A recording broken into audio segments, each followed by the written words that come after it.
We are back and we are on. Now, I did not plan anything for today's yarn, but something that I consumed this morning actually. Well, it actually has a bit of a two-pronged effect or a double side of the coin because you are what you consume, right? And what you consume will generally transmute into your output. So something that I wrote about in my morning pages this morning was this idea of how you speak to yourself. What you consume will ultimately be how you speak to yourself. So if you are consuming content, words, beliefs,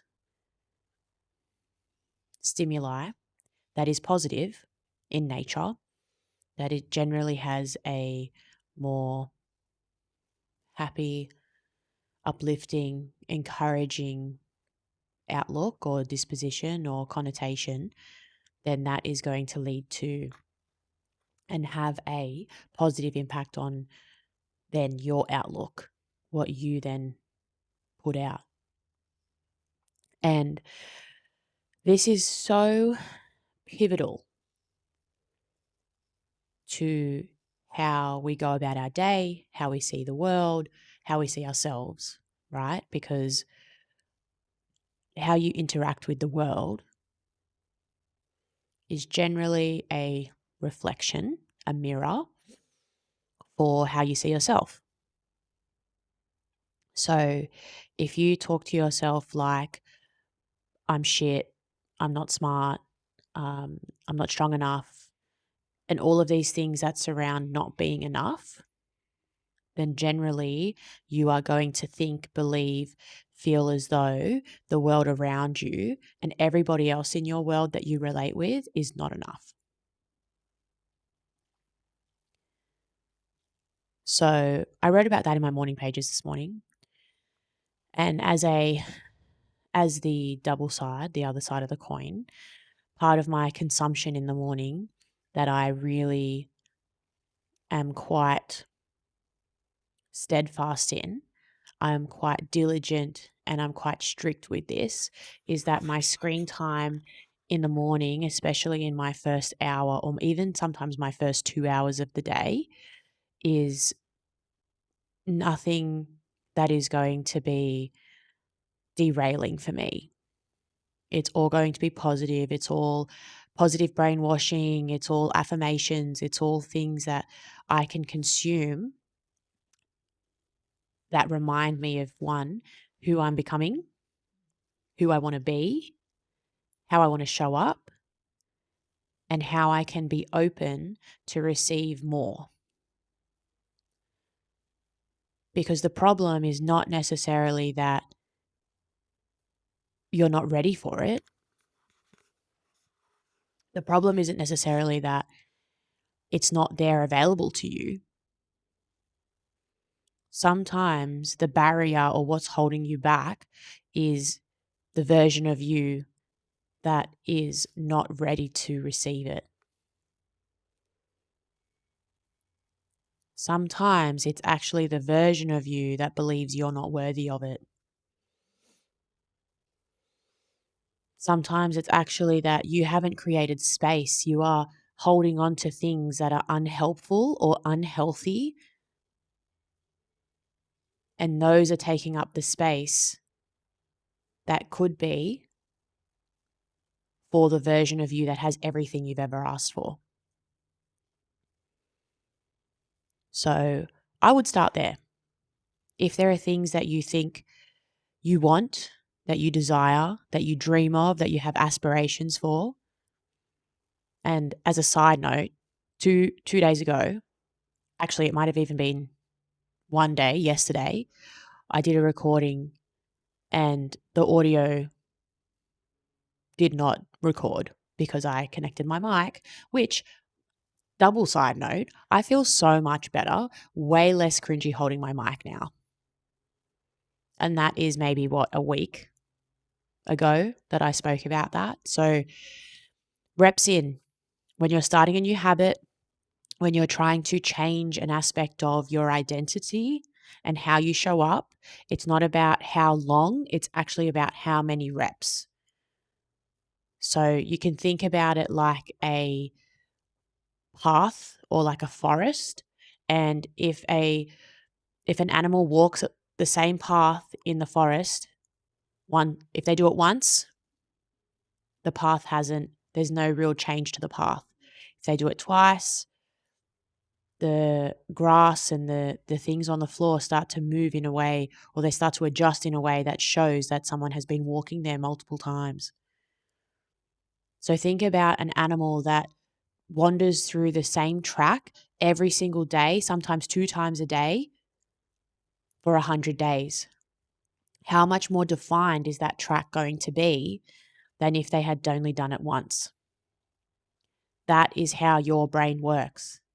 So, if you are trying to build a habit, if you're trying to start something new, if you are trying to change a part of your identity or elevate or evolve part of your identity and how you show up in the world, it's actually the earliest step is about taking as many reps of that as possible. It's not about duration, how long. It's actually about how many reps and how quickly, frequently you can get those reps in to strengthen that neural pathway. But that was a way big tangent. So, in terms of elevating yourself, it's about creating the space, clearing the things that are holding you back, that are maybe unhelpful, so that you can receive.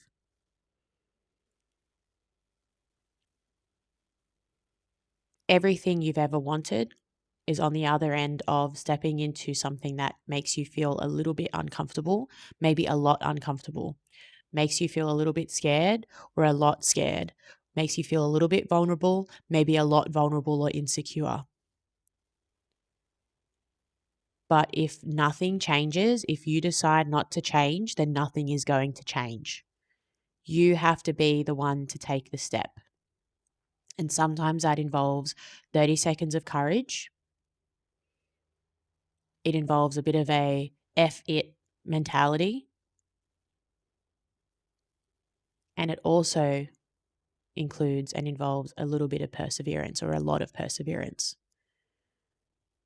That would be the 3 steps, if I was to package up why and how I started extending my edges in all capacities of what it means for me to be human, it would be those 3 things. I've just given it to you for free. Stepping into feeling scared, uncomfortable, awkward, vulnerable, all of those negative feelings or negative emotions that we associate with not wanting to do those things, you need to be willing to step into those things. And I'm not saying go and do the scariest thing that you think. Sometimes it is actually about just taking that one little step that you know is a little bit uncomfortable, but it will open up a door. It will help you become the person that you have always been created to be. That's step number 1. Step number 2, then there is always a F it, as in not effort, as in F it mentality. All of the decisions that I've made recently to extend my edges have come from that, they've stemmed from that exact mentality. The initial thought is, oh my gosh, no, I don't want to do that. That's scary. That's vulnerable. That makes me feel awkward. But then there is that moment where my brain goes, you know what? No, F that shit. F that, stuff that. And then the third step is that 30 seconds of courage to send the text, to make the leap, to commit to the thing. That's your 3 steps for extending the edges. But it doesn't happen, right, if we're also not creating the space for it. All change is sparked from a shift in your identity. and an awareness that you want something to shift. So there you go. I was not expecting that to come out today. But sometimes all you need to do is just get out there and do the thing. So here's to doing the thing. And if you're keen on extending your edges, if you're not sure how to do that or what that looks like in practice, reach out to me because I coach one-on-one, I group coach, there's self-paced stuff, and there's a lot on my Substack that will be able to help you with this. So connect with me in some way, shape, or form, and we'll get you extending your own edges and finding your next challenge. But I'll see you on the next one.